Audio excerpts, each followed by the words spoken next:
गोकर्ण के सामने भेड़ बकरी बन के खड़े हो जाते, गंगा जल लेकर के अभिमंत्रित करके छीट दिया तो सामने आकर के भाई के खड़ा हो गया धुंधकारी।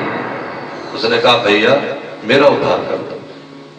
अब जरा ध्यान देना, कृपया जरूर करने चाहिए तर्पण भी, जरूर करने चाहिए पितृ क्रिया भी, जरूर करने चाहिए हर श्राद्ध आदि भी, लेकिन इतने से उद्धार हो जाएगा इस चक्कर में नहीं रहे। आत्मदेव ने कहा उसके बेटे गोकर्ण ने कि मैंने तुम्हारे लिए जाके गया में श्राद्ध कराया, तेरा पिंडदान कराया है, तेरा उद्धार नहीं हुआ। धुंधकारी ने कहा भाई, जिसने अपने जीवन में अपने हाथों शुभ कर्म नहीं किया, जिसने बैठ करके हरि की कथा नहीं सुनी, जिसने मंदिर में जाकर के साधु समाज का संग नहीं किया, ब्राह्मणों का सम्मान नहीं किया, उसके लिए एक नहीं 100 गया श्राद्ध भी करा दे तो उसका उद्धार नहीं हो सकता। गोकर्ण बोले तो अगर गया में उद्धार नहीं तो फिर कहां?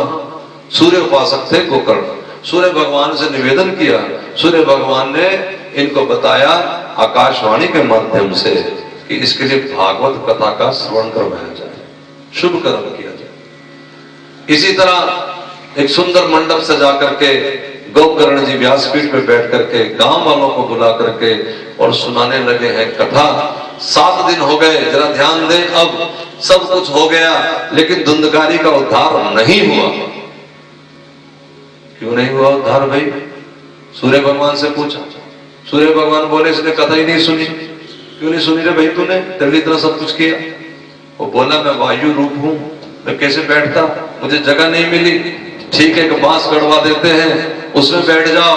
ये बता हमें तुम्हें बताती है कि बैठ जाओ जैसे बैठ सको, अगर कुर्सी में बैठ सको, सोफे में बैठ सको, लेट सको तो ऊपर जाके लेट जाओ। असली काम कथा सुनने से है, करवाने से नहीं। धुंधकारी का 7वें दिन विमान आया। जब विमान आया, विमान किसे कहते हैं? कई लोग सोचते भी जहाज आ गया। विमान का मतलब हम सारे अपनी ईगो पे बैठे हैं, मान पे बैठे हैं। जिस दिन कथा अंदर चली जाएगी उस दिन बुरा जो देखन मैं चला, बुरा ना मिले आपको ये अपने अंदर झांकिया तो मुझसे बुरा।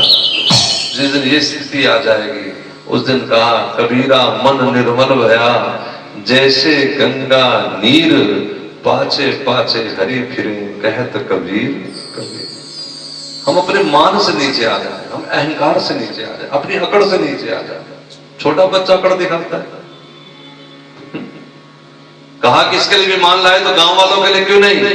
कहानी वही है, गांव वालों ने नहीं सुना, सब कहते हमने सुना था। अब बताएं, भगवान के पार्षद बोले सुनने में 3 चीजें जरूरी हैं, जरा ध्यान देना। कौन सी? पहला सुनो, सुन करके फिर मनन करो। सुन करके ये नहीं बस तुरंत बहन जी की हाल चाल है, थोड़ी देर विचारो क्या सुनाया, और विचार के जब अच्छा लगे, समझ में लगे कि क्या सुनाया और ठीक लगे तो फिर पक्का निधि ध्यासन निश्चित कर लो कि अब मर जाना लेकिन ये नहीं छोड़ो। जब ऐसी स्थिति आएगी तो फिर अपने आप काम बन जाएगा। फिर कथा दोबारा हुई, सारे जगत के लिए विमान आया, गांव वालों के लिए। अब लोगों ने कहा कि धुंधकारी का भी उद्धार हुआ, गांव वालों का भी उद्धार हुआ। गोकर्ण जी ने 3 बार कथा सुनाई, इनके लिए विमान क्यों नहीं आया? तब बताया भगवान के पार्षदों ने, ये कथा जो सुना रहे थे तुम्हारे लिए हम आए हैं विमान लेकर के, लेकिन जो कथा सुनाते हैं सचमुच हरि की, उनके लिए तो हरि ही आएंगे स्वयं उनको लेने के लिए। ऐसा वरदान देकर के आत्मदेव को भागवत की कथा का महात्म बताया है। इसके बाद हम शुरू करते हैं, आज मुहूर्त कर लेते हैं, पहला स्कंद सुना। अब तक तो मैंने जो सुनाया वो भागवत का महात्म। अब हम शुरू करते हैं कथा, लेकिन उससे पहले 2 बार नाम लेने जरूरी है। हरे राम राम राम